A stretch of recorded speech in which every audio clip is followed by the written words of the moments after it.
Muy buenas a todos, tenemos el día de hoy una nueva clase virtual del curso de desarrollo personal.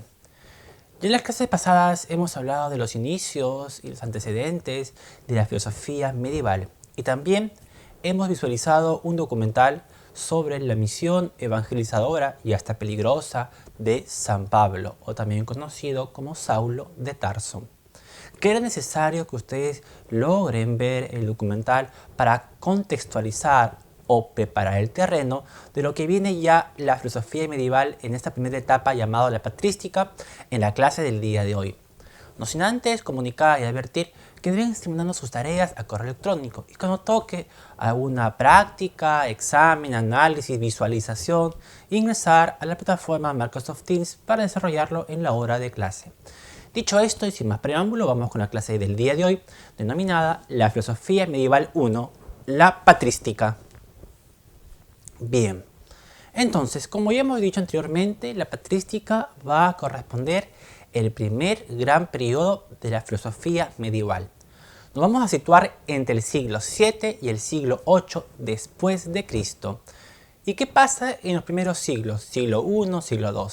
Justamente en esos primeros siglos se da el contexto del documental que hemos visto, ¿correcto? La muerte de Jesús, la resurrección de Jesús, San Pablo, la misión de San Pablo, sus viajes a Corinto, a Efeso, a Atenas y posteriormente la muerte de San Pablo. Todo ese periodo de cristianismo insípido de los primeros años, pues, del nacimiento, resurrección de Cristo, se va a llamar el periodo del paleocristianismo. Pero ya en el periodo del siglo VII y del siglo VIII ya se da la patrística con la obra cumbre de su máximo representante. Nos referimos a San Agustín de Hipona, que lo vamos a ver más adelante en esta clase. Y luego del siglo VIII al siglo XV viene la segunda etapa llamada la escolástica.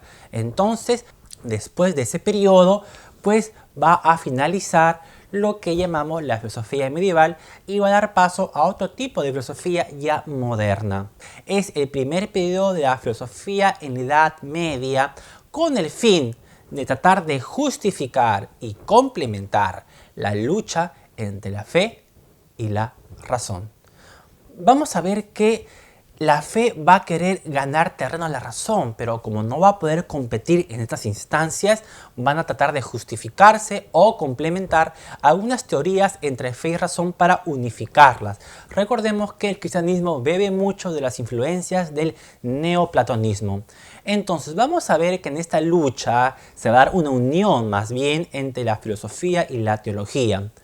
Esta primera etapa la denominamos patrística, ya que es el periodo de la elaboración de las grandes doctrinas y los padres de la iglesia, los primeros.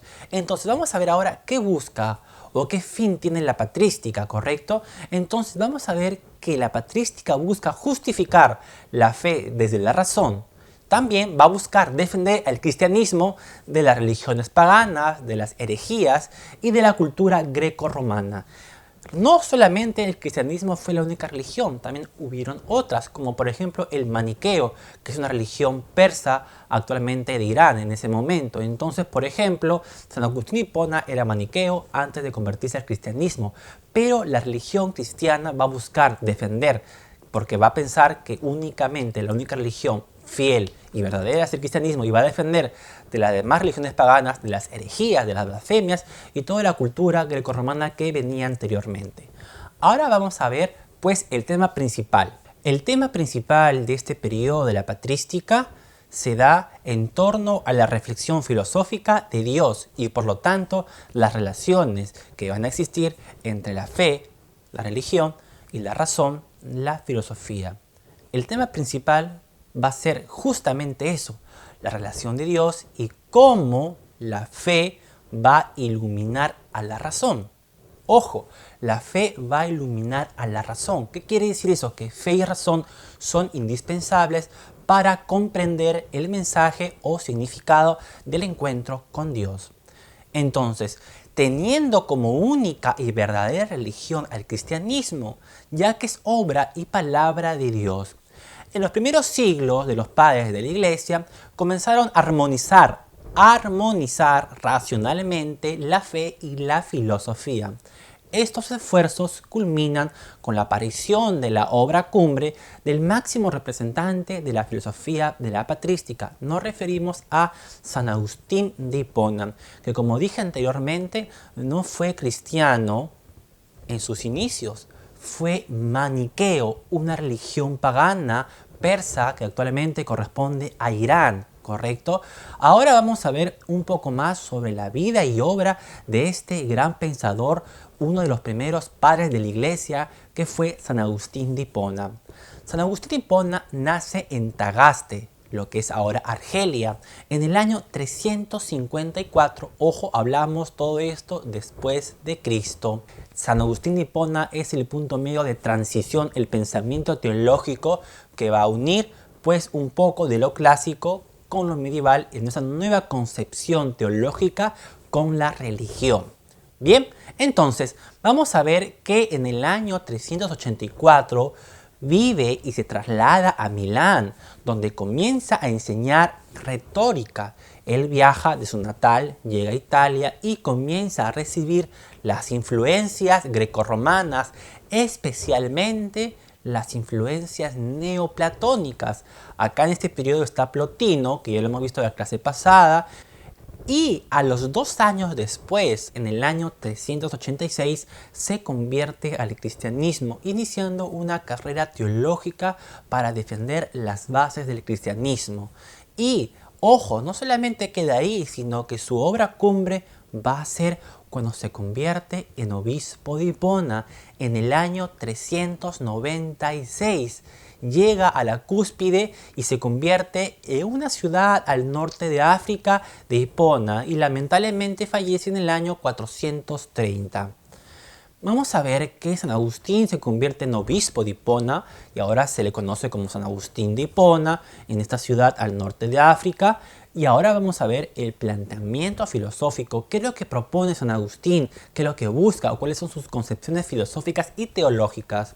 Vamos a ver que como primer planteamiento de San Agustín de Hipona es que su filosofía va a ser una síntesis del cristianismo con el neoplatonismo. Considera a la filosofía que es la búsqueda o el camino existencial de la felicidad, pero es a través de la enseñanza o es posible a través del camino que nos lleve a buscar el mensaje de Dios. Entonces va a ser que fe y razón se unan, ¿correcto?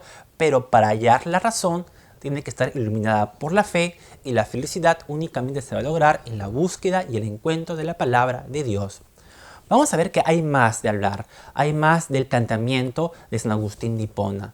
Podemos decir también que por ello Dios irradia nuestra razón con su luz en esta llamada búsqueda interior.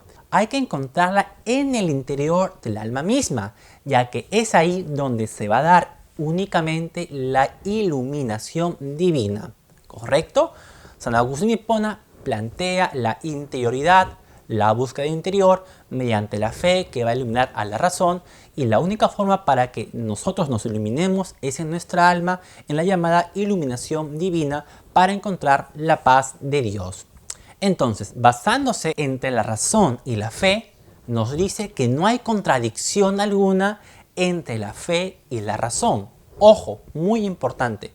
Es por ello que los primeros padres de la iglesia con San Agustín de Hipona se esforzaron al máximo para justificar y complementar la manera de pensar griega con la del cristianismo.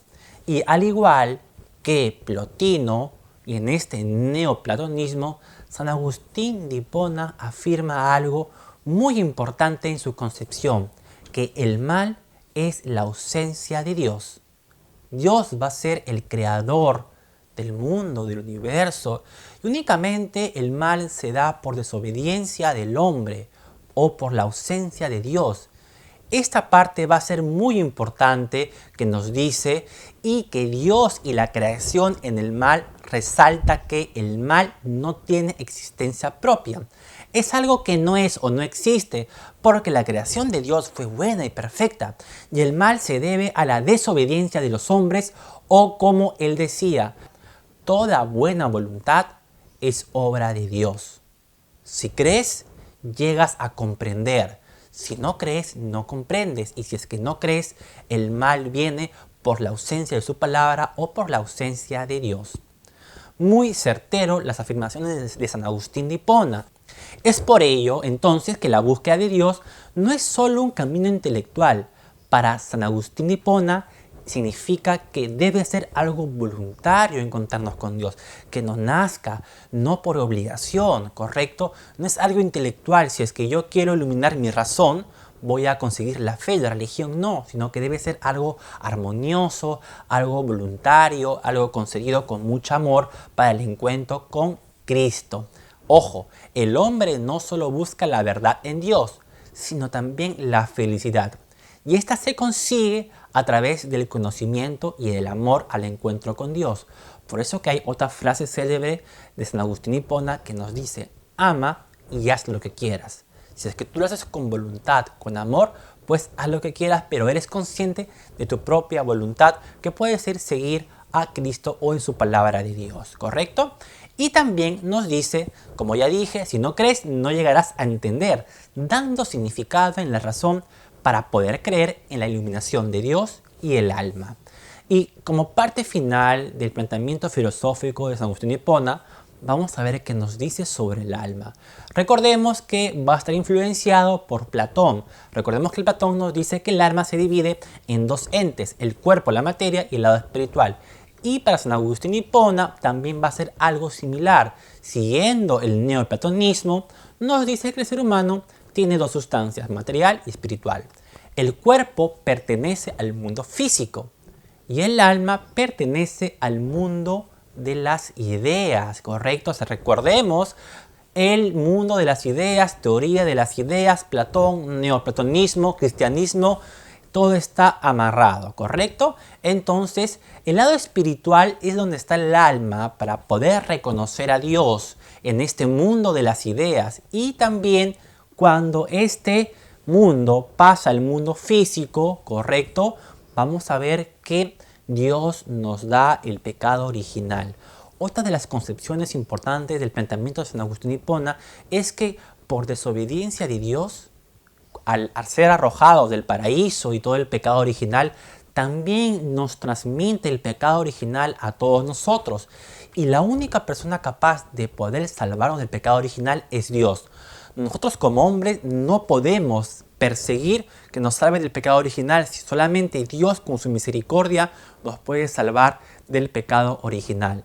Nos dice San Agustín que tampoco nosotros podemos pedir que nos limpien el pecado original. No es una obligación, pero Dios con su misericordia y su perdón nos va a limpiar y es el único que nos va a poder salvar del pecado original, ¿correcto? Ya que, como dije, Agustín de Hipona, toda la humanidad entera entró en perdición después del pecado original y solo Dios puede salvarnos, ya que según su pensamiento somos arcilla en la mano de Dios y solamente dependemos de Él en su total misericordia. Bien, hemos llegado pues al final de la clase, hemos hablado de los grandes rasgos de San Agustín de Hipona y la importancia que tiene él para la patrística en esta primera etapa de la filosofía medieval. Va a quedar como actividad pues investigar algunos datos anecdóticos, algunos datos biográficos de San Agustín de Hipona y también se van a cuestionar las siguientes dos preguntas. Para ustedes, según el pensamiento de San Agustín de Hipona, ¿creen que el mal es la ausencia de Dios? Y número 2, ¿creen ustedes que la fe siempre va a guiar e iluminar a la razón? Me van a responder y ya saben que me lo envían al correo electrónico todas las actividades que se dejan cada semana. Entonces, sin nada más que añadir y agregar, nos vemos en las clases de nuestra clase, eventualmente en una también clase nueva siguiente de filosofía con la escolástica. Nos vemos, chicos. Chau, chau, chau, chau.